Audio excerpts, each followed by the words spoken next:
This is Born and Raised, a podcast from the European Social Science Genetics Network. I am Rafael Alskog at the Department of Government, Uppsala University. And I am Aisu Okbay at the Department of Psychiatry, Amsterdam UMC. What are you drinking, Rafael? I'm drinking an energy drink. I've had a caffeine hiatus for a bit, where I haven't consumed any caffeine for a bit, just to reset my tolerance. It's a Nocco Focus Grand Sour with the flavor of lemon, elderflower, and apple. That's kind of a complex flavor that you normally don't find in energy drinks. It's not very suitable for a 5-year-old. No. But I like it regardless. What are you having? I'm having a chamomile tea. What brand? Twinkle. Twinkle. I just thought that was so lovely. It is very lovely. I just wanted to hear you say Twinkle. It's a perfect brand name for a chamomile tea. Do you feel this Sunday morning that you're mainly cognitive or non-cognitive? Interesting question. I don't believe that my cognitive skills are expressing themselves in a very obvious fashion this morning. So I'm going to go for non-cognitive, hoping that that's better. I don't know. That it gets better, yes. Yeah. I have the exact same impression of my cognitive skills. Thank you. Very rude. Yeah, I was going to say of myself this morning. Yeah, I feel mainly non-cognitive at the moment, but I'm hoping that this energy drink will make me more cognitive, which perhaps brings us to today's guest, Perline Demange, and our conversation about cognitive and non-cognitive skills and how that's related to education genetics. We talked about the different genetic influences on these traits and the different correlates of cognitive and non-cognitive skills. And a bit about the potential for gene-environment interactions involved. Lots of cool topics covered in this episode. We also got a really nice, funny story from Perline. Yeah, it turns out a new potential field of study emerging is on the irritability of Christmas elves. Yeah. It sounds insane, and it sounds like a very potentially fruitful avenue of research. And the next candidate probably for an Ig Nobel. For an Ig Nobel, indeed. Without further ado, let's have Perline enter the chat. See you later. See you later.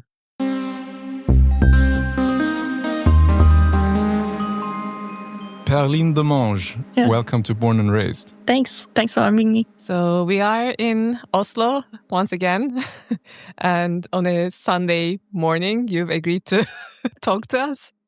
So thank you for that. So how long have you worked here? So I've been in Oslo for about 2.5 years.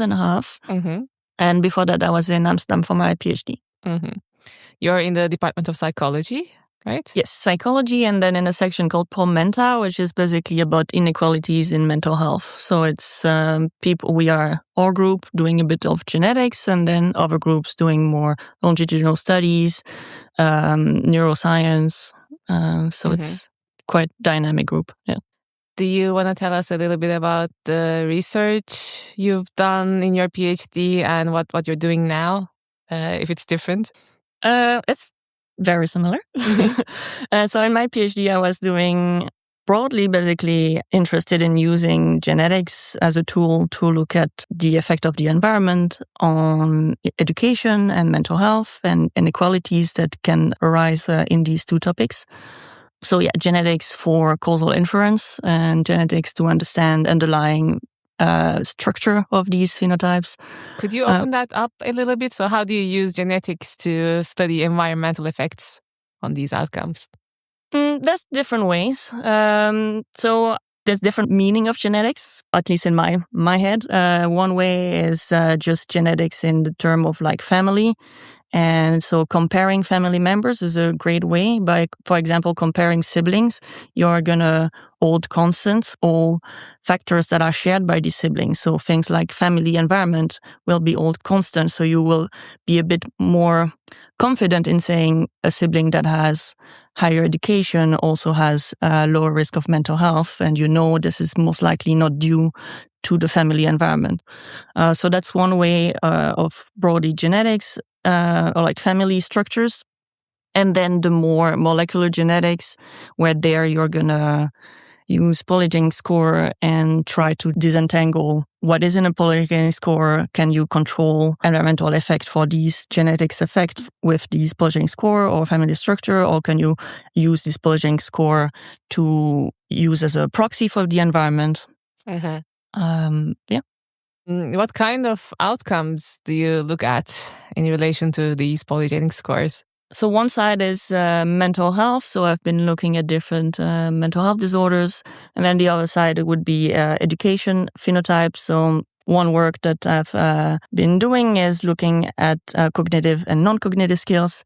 So cognitive skills are broadly things related to your intelligence quotient. So like IQ, intelligence, these kind of skills. And then non-cognitive skills are anything that is helping you in getting higher education that is not these cognitive skills. So what could those things be? So it could be curiosity, social skills, motivation, grit, anything that would be fitting in there, maybe even some part of kind of mental health related phenotype, very broadly defined. So there's no clear definition. It's also called sometimes social emotional skills or soft skills. So these non-cognitive skills, a lot of people talk about it, but there's no clear definition. Also depends a bit on the field, on which subfields of psychology you're looking at. Yeah. Or even I've seen people in economics, I think, using traits that psychologists would use as more like mental health trait, like externalizing, internalizing phenotype in children.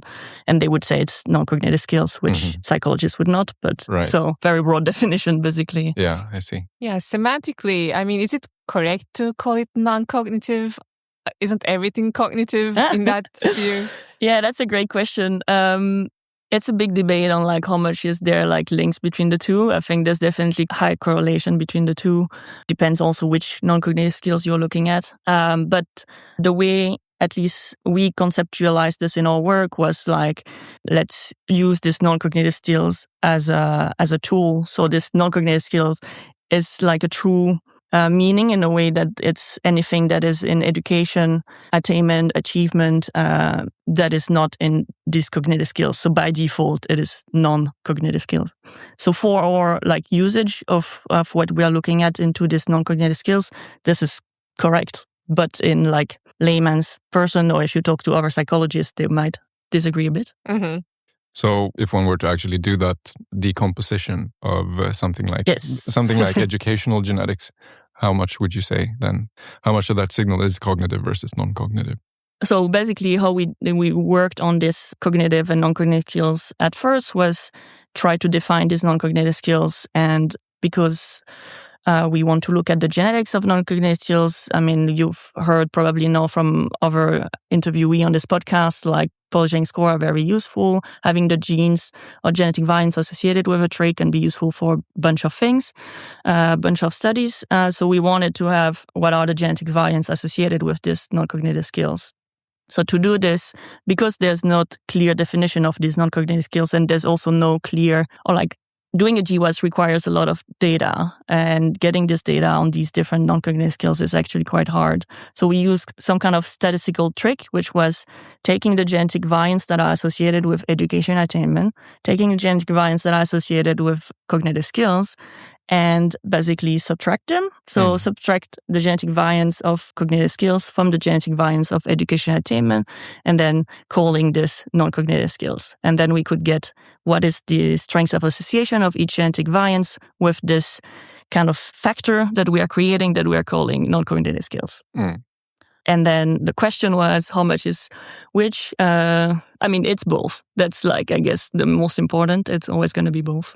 So have you checked what kind of outcomes or phenotypes correlate with the non-cognitive skills GWAS? Yeah, so that was indeed, now that we have this genetic variance associated with non-cognitive skills, one thing we can look is what are those, and can we use this GWAS to try to understand better what are non-cognitive skills.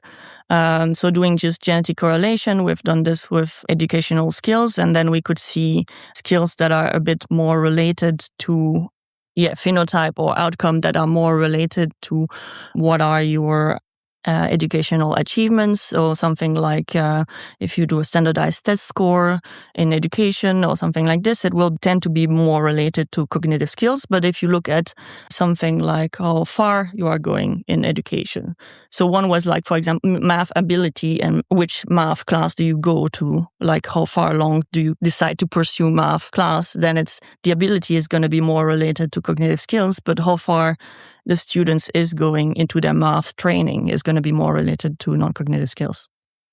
And then extend this to other phenotype outside of education. So we had one interesting thing is mental health, where for some phenotype, I think at least the broad public would expect higher education is associated with lower risk of mental disorder. And this is actually not really what we find. And also for these cognitive skills and non-cognitive skills. So sometimes cognitive skills will be associated with a lower risk for education attainment, but non-cognitive skills will be associated with a higher risk. What did I say? Education attainment or for I mental health? mental health disorder. Does it vary across what mental health disorders you look at? Yes, definitely. So, for example, bipolar disorder, cognitive skills are associated with lower risk of bipolar disorder. Non-cognitive skills are associated with higher risk of bipolar disorder. Yeah, and then one key thing was also like, what is these non-cognitive skills? And one big part of psychology is looking into personality and how these are related. And there it was quite interesting to see it's not just one of the personality traits. It's all of them, maybe a bit less neuroticism, but the usual suspect like openness and conscientiousness are going to be in there. So I guess, it is like a complex phenotype which is associated with a lot of different traits. And Are cognitive skills less genetically correlated with personality than non-cognitive? Is that what you find? That's what you would expect? That's what you would expect? Maybe. Isn't it? I'm not sure. But what we find with these GWAS is basically they are not less correlated. Most of the time not less correlated, but differently correlated. So we have for a few traits, non-cognitive skills is associated with an increase in this personality trait. So conscientiousness, extraversion, agreeableness. And on the other side, cognitive skills is associated with a lower trait in these personality trait. Does that mean that the sum of the signal, the entire EA signal, is like not correlated with these things? Yeah, actually, most of this is super interesting. That's fascinating. So now these were like done with the old GWAS of personality, and there is a new one coming up. So I'm curious to do this again and see if it's changed now that we have a bit better signal for the personality. Was there anything surprising that you found in these genetic correlation analyses where the correlations went completely the opposite ways and in like large effect sizes? I'm not sure. I mean, outside of the mental health things where I was maybe not expecting to see a positive association or like an increased risk for mental health disorders. I think one maybe aspect I remember discussing with colleagues was the risk phenotype. So we had general risk tolerance, which was positively associated with non-cognitive skills, but then all kind of risk behaviors that were negatively correlated with non-cognitive skills. So like smoking or driving fast and so on. And I think this is not fully surprising. At least it was not to me. I think like risk behaviors and risk phenotypes are very diverse. And there's a lot of people in psychology or behavioral economics working on this and saying these are actually quite different. But because we all call them risk, it does sound like they should behave the same way. So like risk tolerance to me, and I think at least some researchers are conceptualizing more like as a how much resource you have and you can and are willing to kind of bet on, while smoking is not really the same type of phenotype at all. So schizophrenia is interesting now that I see. It's negative correlation with cognitive skills, positive with non-cognitive skills. Just like bipolar, but it's a bit larger actually. The discrepancy. So that must also mean that it's on average not correlated with EA signal. It's a bit more complicated than this, but for schizophrenia, it's not correlated with education attainment, at least with these GWAS that we use. This is also like depending on which education attainment or which schizophrenia GWAS you use. Sometimes it varies a bit. But for bipolar disorder, education attainment is genetically correlated with higher risk for bipolar disorder. We actually, one of my PhD students in Amsterdam is working on this, on like trying to figure out what does it mean, why do we see a positive genetic correlation between bipolar disorder and education attainment. But when we look in the actual phenotype, so if so I've done something in my PhD as well, is looking in the Netherlands registry and comparing siblings for the education attainment and comparing if they had diagnosis in different mental health disorder.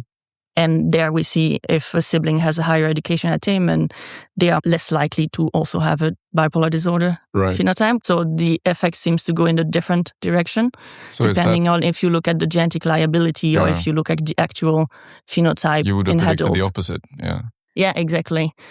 So now it's a bit the question of what is happening. Is it something in the data? Is it something in the way we are like diagnosing people with bipolar disorder? Or is it also one of the things that Weiss is finding is there is an positive association between early education achievement, so like school grades when the kids are like 10, and later risk of bipolar disorder.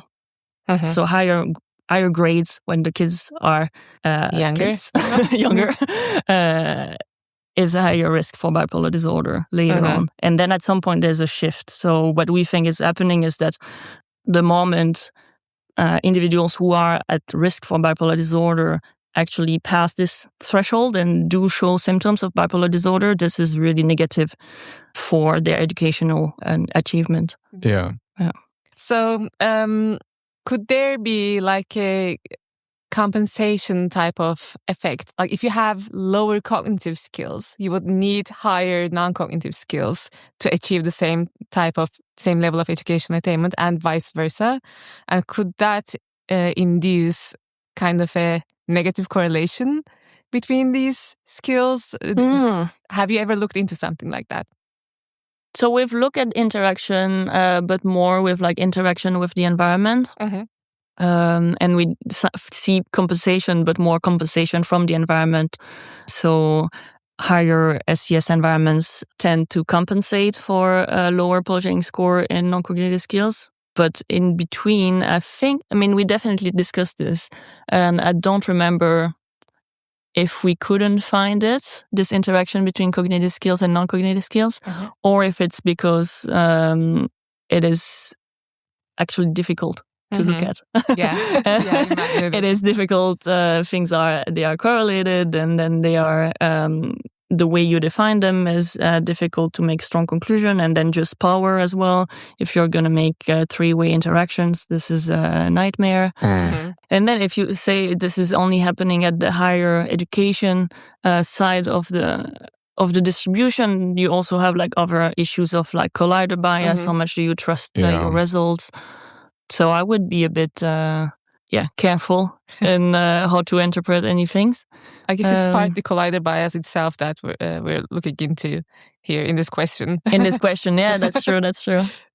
Continuing with what you were saying here, I know there's also a lot of work going on, and that you're involved in a lot of that on gene-environment interactions with schools and stuff like that. No areas. How does that look? What are you doing? There's different type of gene-neuron interaction. So gene-neuron interaction is the idea that the genetic influence might depend on which environment you are in, or the other way around. So that would be what I was saying just before with compensation effect, where maybe higher SES environments are more able to compensate when children have lower polygenic score. So, for example, parents are more able to pay for tutors if they see that the children start to behind. So that is like the type of interaction we tend to see in Europe. And then with schools, so this is our team here in Oslo is very interested in this. So looking at how do school matter, basically, and using genetics to study this. And so Rosa Cheeseman works a lot on this, and Sverre Ofstad has been working on this with cognitive and non-cognitive skills.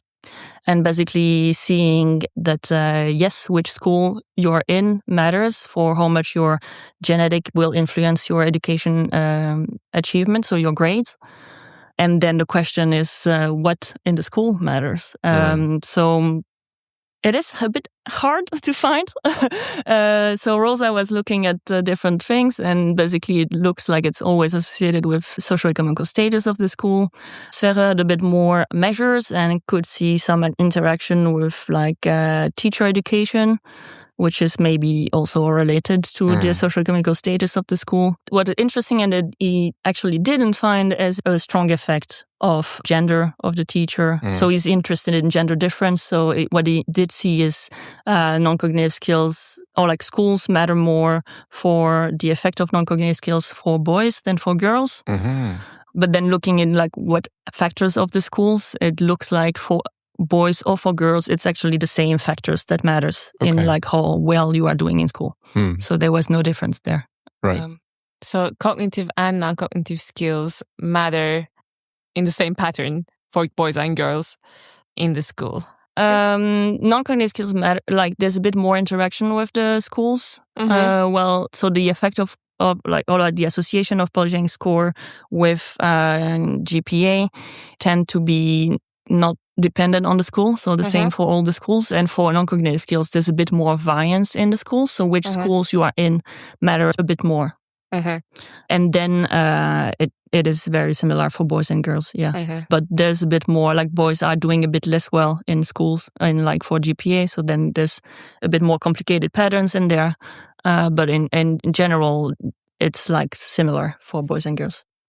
Within school, have you looked into so instead of looking at differences across schools and school characteristics that affect the outcomes for children, have you looked into whether cognitive skills matter more or non-cognitive skills matter more in terms of GPA or other educational achievement outcomes differently for boys and girls? Are there any sex differences there?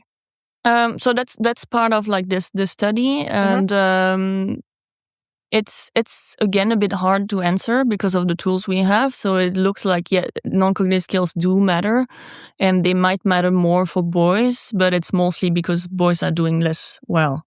So and then of course when we compare these kind of like cognitive skills, polygenic score, non-cognitive skills, polygenic score, we should always like remember what is in there. Like what this non-cognitive, this polygenic score, it's capturing really a bunch of things. We should be a bit careful in like concluding immediately on like we need to train grit of boys, or like we need to have them more focused or something, because there's like a huge gap in our understanding there. How about parenting? So what parenting effects do you find on these different domains of skills, cognitive versus non-cognitive? And how much of that is genetic versus how much is the rearing environment? Great question. Hard question. Have you worked on this? On an indirect way, I guess. So not really looking at parenting measures, but looking at, or is the parent cognitive and non-cognitive skills might influence the child's education via the environment and not via the fact that they are genetically correlated. So parents and children are sharing some of their genes, so that creates a correlation between the genes of the child and the phenotype of the child and the child environment that is created by the parents. So what we can do is using polygenic score to try to disentangle this, and there's different methods. A simple one would be with thinking of the genes of the parents that are not transmitted to their children. So these genes of their parents not transmitted to their children, they are not correlated to the ones with the children. So the only way of acting on the children's education is via the environment that the parents are creating. So maybe parenting. Who knows what is in this environment. So we've looked at this using polygenic score of cognitive skills and non-cognitive skills, and then in different cohort in the UK and the Netherlands, and we do find that there is some signal in this environment. So like Perline score of cognitive skills and non-cognitive skills seem to have be associated with something in the environment that is leading to higher education, which could be parenting. Yeah. But there it's very much like the limitation of the field right now. I think there's a lot of interest, and it's like super interesting. And what can we do with this Perline score to figure out what is actually in the environment that matters? But there's also a lot of statistical issues and potential bias in this data. So there was a study by Michel Nivar in Norway where they then looked at, okay, is it actually the environment that the parents are creating that is influencing the child's education, or is it a global, so they call this dynastic effect, so global environment that the parents are in, maybe something from the grandparents, like some maybe SES that is being transmitted from generation, and you have this social class. Right. So to look at this, they now not only compare the child Perline score with the parents, but also with the sibling of the parents. And in their study, they do find that it looks like it's coming from like something more general than just the parents and the parenting, coming more from like this grandparents effect. So I'm working on this on the moment, and I think now trying a bit of different methods, and it looks like I still find effects that are coming from the parents. But yeah, this is very much work in progress. So we'll see. I think like now everybody is trying to figure out, okay, how much is true? Is it coming from the parents? Is it coming from something broader? Is it just bias? Yeah. So the prospects for having to revise the second law of behavior genetics at some point?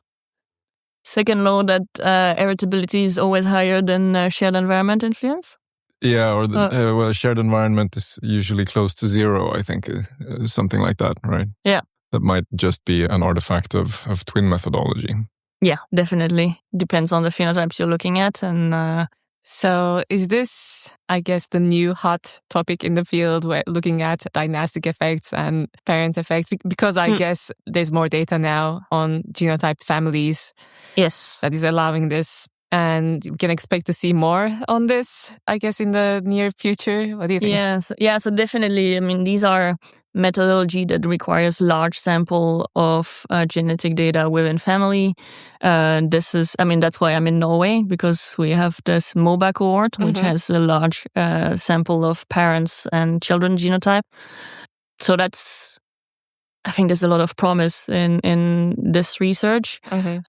I'm guessing we're going to see more. I mean, I think there's a trio GWAS, so like a GWAS where you're controlling for parental genetic effect that is going to come out at some point from people in the UK. I mean, this is the next step of science. Now we do something, we were excited about this, and now it's like, okay, is it actually bias? Let's move on to... Can we kill the effect? Can we kill the effect? How sure are we of these effects? Yeah. I guess this is one of the trend of the field, and the other one is gene-environment interaction. So much is the environment moderating these genetic effects. Yeah, the more you look into it, the more complicated it gets. There's no end to it. Science is hard. What are we doing here? It's an absolute spider web. Yes. Yeah. If you could only bring one thing to a deserted island, what would you bring? Can I ask you to refine your question? I mean, you can ask for any clarifications of the parameters involved that you want. Yes. So is it a desert island or deserted island? So, okay. It's a deserted island, It's a deserted island. So there's no human, but there's animals. There are trees. And trees and shade. Yeah. Okay, so when most people think about a deserted island, they usually think about like a tropical paradise island. Yeah. Which, fine, let's assume that's what it is. Okay, it's not a Norwegian winter island. I would just like to put it out there. No one said that this is not like somewhere outside of Svalbard, right? Yeah, exactly. It's like, am I going to die of like freezing immediately? Yeah. But it is nonetheless interesting to think about the fact that people automatically make that assumption. But let's concede that that's the case. Yes, a deserted island. Let's say that there are palm trees or whatnot. Because what are we doing off the coast of Norway? Anyway, it's nice. I'm planning to go on holiday in 2 weeks to some island in the north. So you're getting wrecked in that area. It's quite small. Well, Well, I mean, some people do like winter bathing. You know, That's true. you might accidentally get swept away by a current and then end up on an island somewhere, I suppose. But then you have bigger problems than what you're going to bring there. I know. But yes, okay. Are there any other clarifications? And then I'm stranded there. You're stranded there. What are you bringing? Yes, one thing. It's really hard. I mean, the obvious is something to contact the external world. But I think I'm going to go with... You would think that's obvious, right? Yeah, right? Right? Yeah. Right? I mean, I heard what Abdel Enshurd said, which is, of course, ridiculous. I mean, my first thought is survival. So, exactly. Yeah, but if, let's say I'm surviving well, I'm got fire and I can find berries, then I'll say probably goggles to go swimming and see all the fishes. Interesting. Okay. So you're enjoying your life in the deserted island because if that we say I'm going to survive and I'm actually exactly like I'm going to be rescued in a week. Let me just have a nice holiday while I'm here. Exactly. Make the best of it. Do you ever read fiction? Yes. What would be one fiction book that you would recommend everyone else to read? So I thought a bit about this, and I thought I'll stay in the topic with a book or like a trilogy. It's called The Rosie Project, The Rosie, what is the next one? Effect, and The Rosie Result.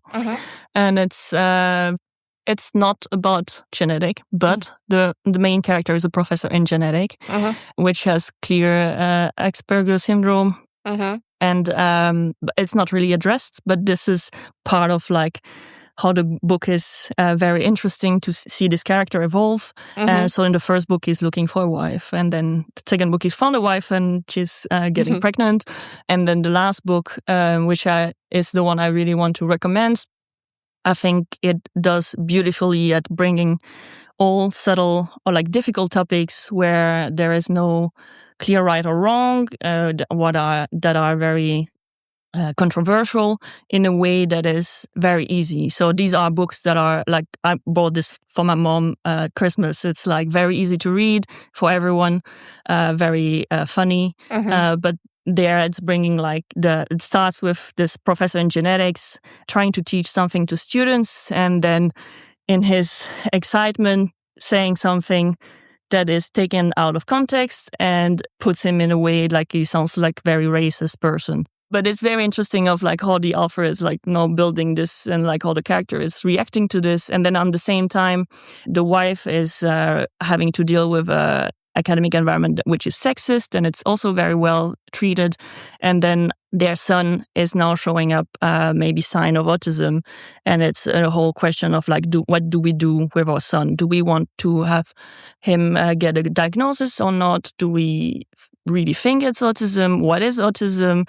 They go to different meetings with like patients association and so on, and you really see the breadth of like what is the conversation around autism at the moment, and the different like activism around it, and the different question of like prejudice in school, and is a diagnosis even useful, and all this kind of thing. And the author does this in like a fiction book, which is just very entertaining to read.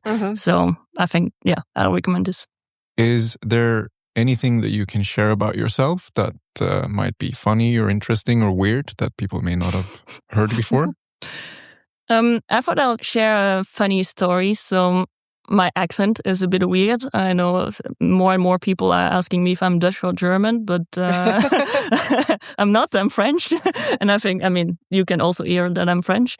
And there was this funny stories that happened actually a few times at the beginning of my PhD, but where I would say, someone would ask me, I remember this one time where I think this was this American person at a party asking me, what is your PhD about? And I was like, oh, it's inequalities in health. And then she looks at me and she's like, inequality in like Christmas health? No, health with an H. Wow. That also would have been a fascinating topic. Yes.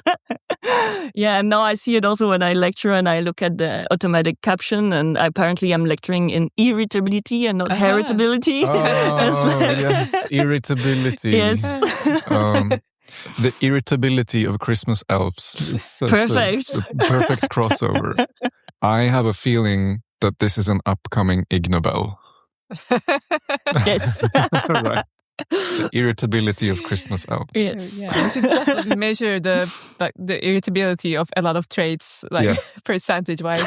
I mean, I would be so irritable if I was forced to work in Santa's workshop all the time, just slaving Definitely. away, making Yeah. toys for children who don't really deserve them. Yeah. Or appreciate them even. Yeah, and then Santa gets all the credit. Santa gets all the credit. That's Everyone's true. thankful I know. to Santa. He gets to deliver the Yeah. presents. He gets the porridge on the like outside of the house. Is that a Swedish thing? Yeah, that's a Swedish Okay. thing. Yeah. So it's frozen and Santa cannot eat. No. It's gone. After Santa Yeah. has visited, it's gone. Okay. Isn't That's this- nice. Sorry, isn't Yes. this like a old Viking/English tradition before Christianity that Yes. you would leave a bowl of cream or porridge or something like that outside Yes. for whoever, I don't know, Oh. fairies, For elves, the spirits. Yeah. spirits.